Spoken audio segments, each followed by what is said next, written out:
All right, today we're diving into a strategy that feels, well, completely backwards, but it's so powerful it can flip the script and turn a total underdog into a champion. This comes straight from Sun Tzu's Art of War, and it's all about this wild idea, finding incredible strength by appearing weak. So let's jump right in. Okay, put yourself in this situation for a sec. You're up against someone or something that has you beat on every level. They're stronger, they're faster, they have all the advantages. So what's the move? Do you just charge in head first and hope you get lucky? Or is there a smarter way to play? This is the exact dilemma that every great strategist in history has had to figure out. So you've got two basic choices, right?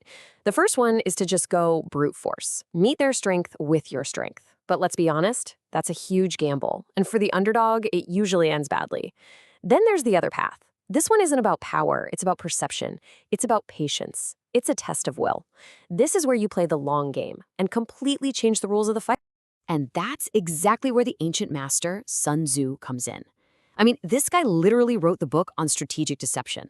His whole principle teaches us that it's not just about how you fight. It's about how you can hide your real strength and bait your opponent, your overconfident opponent, into making a massive mistake.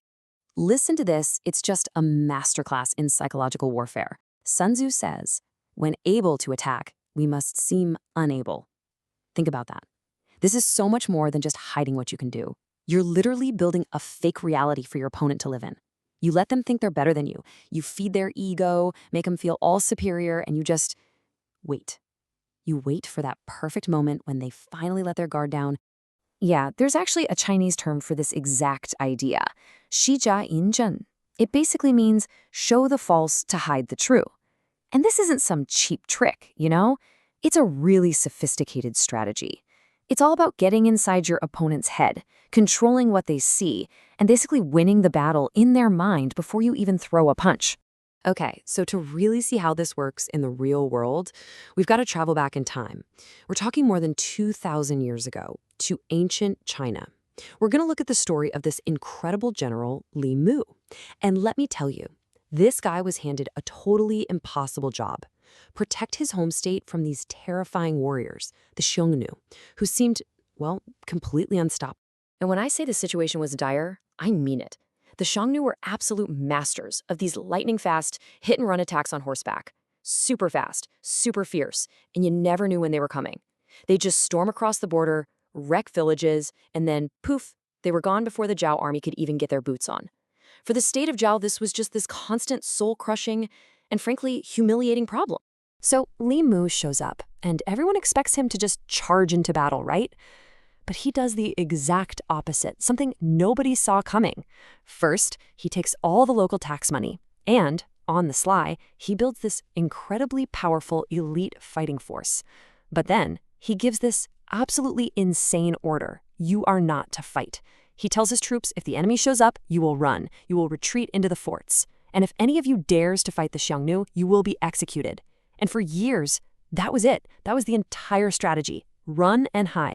So, what was the result of all this? Well, on the one hand, the Zhao army had 0 casualties. Pretty good, right? But they also had 0 glory. The Xiongnu thought it was hilarious. They started calling Li Mu a coward.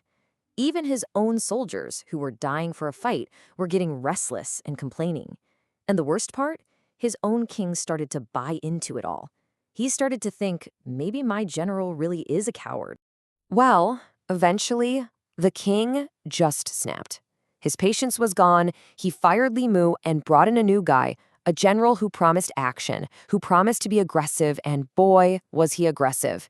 He marched his army right out to meet the Xiongnu, and they got absolutely annihilated, just completely wiped out. This strong approach was a total disaster, and in that failure, everyone suddenly saw the hidden genius in Li Mu's years of patience.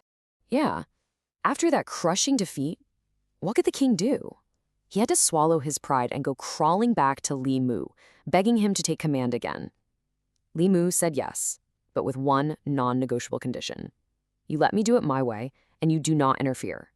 The king agreed, and now the stage was finally set. All those years of pretending, of preparing, it was all about to pay off. Just think about the psychology of this. Over all those years, Li Mu wasn't just sitting on his hands, he was training his enemy. He was teaching the Xiongnu to be arrogant, to be careless, to see the Zhou army as a complete joke. And all the while, his own army was turning into this tightly coiled spring, packed with years of frustration, incredible training, and just waiting to be released. And then the moment arrived. The Xiongnu launch another raid, and just like clockwork, Li Mu orders his troops to fall back. The Xiongnu are probably laughing, thinking, here we go again. But this time, it was bait. The Xiongnu chieftain, he gets greedy. He leads his entire army after them, thinking it's an easy win. What he doesn't know is that he's running straight into a perfectly designed kill zone. A massive, hidden ambush, with Li Mu's forces waiting on every side. And then, snap. The trap is sprung. Li Mu's army explodes from their hiding spots, completely overwhelming the Xiongnu, who had no idea what hit them. The result was, well, it was a victory so complete, people still study it today. We're talking over 100,000 Xiongnu warriors wiped out. Just like that.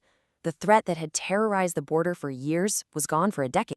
So you have to ask, how in the world did a strategy that looked like pure cowardice lead to one of the most decisive victories in history? Well, the answer is simple, really. Li Mu followed the playbook of Sun Tzu perfectly. Let's just break it down. Sun Tzu said, "Seem unable when you are able." Check. Li Mu had an elite army just hiding in the forts. Seem inactive when you are using your forces. Double check. The only thing anyone saw him do was retreat, while behind the scenes he was preparing for total war.